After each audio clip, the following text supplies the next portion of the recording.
আমরা এই নভেম্বরে আসামের অফবিটে একটা ছোট ট্রিপে যাচ্ছি। অ্যান্ড জায়গাটার নাম হলো ডিমা হাসাও। জায়গাটার নাম অনেকেই শোনোনি, তাই তো? তাহলে আজ ডিমা হাসাও কোথায়, কবে যাচ্ছি পুরোটাই বলি। Hi, Ankita, your host from girls trip out. আসামের এক অপরূপ সুন্দর হিল স্টেশন হলো হাফলং। আমরা 31 অক্টোবরে কলকাতা থেকে ট্রেন ধরে 1 নভেম্বরে পৌঁছে যাচ্ছি হাফলং। সেখান থেকে 3 রাত 4 দিনের একটা ছোট ট্রিপ প্লাস হাইক করে আবার কলকাতা ফিরে আসি 5 নভেম্বর। সেখানে আমরা এমন কিছু সাইট সিন করবো যা এখনো অনেকটাই অফবিট, লোকের আনাগোনাও অনেকটা কম আর হোটেলের সংখ্যাও অনেকটা কম। যখন আমরা 2022 সালে মেইন পাথ আর 2023 সালে পঞ্চচুলি বেস ক্যাম্প গেছিলাম, তখন অনেক লোকেরই ওই দিকটা চেনা ছিল না। আসলে তখনও সেই জায়গাগুলো রিলে অতটা ভাইরাল হতে পারেনি। ঠিক ডিমা হাসাও প্লেসটাও এখনো অতটাই সুন্দর রয়েছে।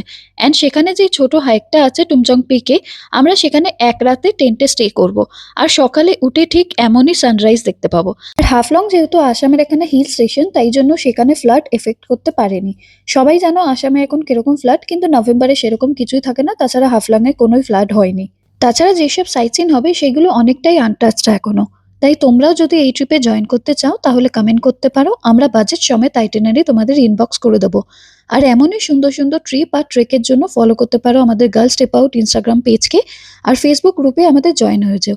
তাহলে দেখা হবে আবার অন্য কোনো ভিডিও নিয়ে কালকে। বাই সকলকে।